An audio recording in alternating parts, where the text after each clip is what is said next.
नमस्ते सभी विद्यार्थियों को। आज हम एक टॉपिक डिस्कस कर रहे हैं जिसका नाम है कोडोमिनेंस, सह प्रभाविता। इंग्लिश में बोलते हैं कोडोमिनेंस, हिंदी में बोलते हैं सह प्रभाविता। यदि आप भारत के किसी भी PGT exam first grade, second grade या लैब असिस्टेंट किसी की भी तैयारी कर रहे हैं तो ये जानकारी आपके लिए फ्रूटफुल रहेगी। देखो, कोडोमिनेंस का मतलब क्या होता है कि जब हम दो जनक के मध्य क्रॉस कराते हैं, ये ए है और ये बी है, ये दो जनक के मध्य क्रॉस करवाया तो जो F1 पीढ़ी है उसमें दोनों ही जनक इक्वली अपना फीचर्स एक्सप्रेस कर रहे हैं। F1 पीढ़ी में दोनों अपना समान प्रभाव दिखाते हैं, उसको सह प्रभाविता कहते हैं।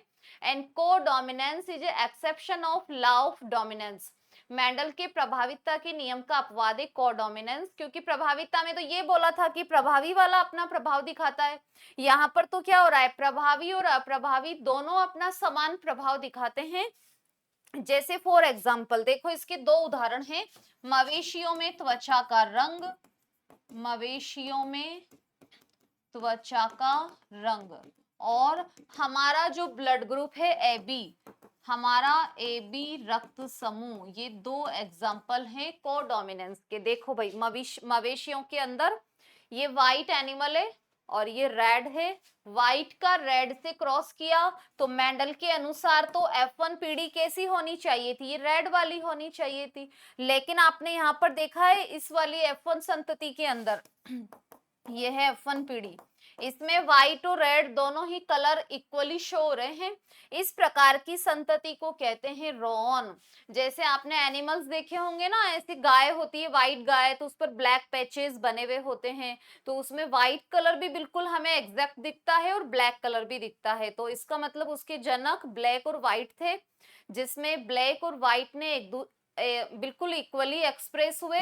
और जो F1 संतति थी उस पर ऐसे ही व्हाइट कलर की गाय है जिस पर ब्लैक पैचेस बने होते हैं। तो ये मवेशियों में त्वचा का रंग। और इसका सेकंड एग्जाम्पल है ह्यूमन ब्लड ग्रुप के अंदर हमारी जो आरबीसी होती है ना, इस पर हमारे रक्त समूह का कंट्रोल करने के लिए एक जीन पाई जाती है जिसका नाम है आइजीन। और इस आइजीन की तीन एलिल्स होती हैं, आई ए, आई बी और स्मॉल आई। ये तीन प्रकार की एलिल्स होती हैं। जो ये आई ए है, ये एक डिफरेंट टाइप की शुगर को प्रोड्यूस करती है, ये एक डिफरेंट टाइप की शुगर को बनाती है। जबकि जो आईबी एलिल होती है ये भी अपनी एक डिफरेंट टाइप की शुगर बनाती है, ये भी डिफरेंट टाइप की शुगर बनाएगी। जबकि स्मॉल आई जो एलिल होती है वो किसी भी प्रकार की शुगर का निर्माण नहीं करती है।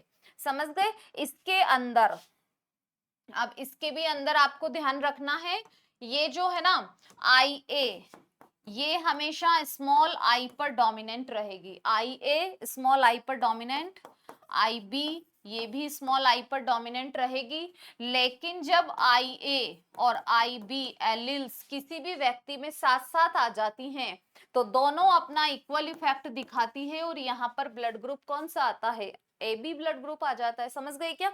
ये जो आई ए है वो स्मॉल आई पर प्रभावी है, आई बी है वो भी स्मॉल आई पर प्रभावी है। तो देखो है ना, इस प्रकार ये जो आई जीन की तीन एलिल्स है ना, इनके 6 फिनोटाइप बनते हैं। तो ये 6 फिनोटाइप वैसे इसमें बने हुए हैं टेबल के अंदर। आई ए, तो आई ए और आई ए तो दोनों मत से ए ब्लड ग्रुप बनेगा। आई ए और स्मॉल आई, तो मैंने आपको बताया ना आई ए तो स्मॉल आई पर डोमिनेंट है तो ए ब्लड ग्रुप बना। आई ए, चलो मैं अपने अकॉर्डिंग आपको लिख के बताती हूँ ना, ये है आई ए और आई ए, तो इसमें कौन सा ब्लड ग्रुप बना, ए बनेगा। आई ए जो होती है वो स्मॉल आई पर डोमिनेंट है, तो जब इस प्रकार की एलिल किसी व्यक्ति में आती है तो उसमें ए ही ब्लड ग्रुप बनेगा। और याद रखना हमारी सेल्स डिप्लॉइड सेल्स होती है, तो हमारी एक सेल में दो ही एलिल मिलेंगे, एक जीन के दो ही एलिल मिलते हैं ना, तो इसलिए तीन एलिल एक साथ नहीं मिलेंगे।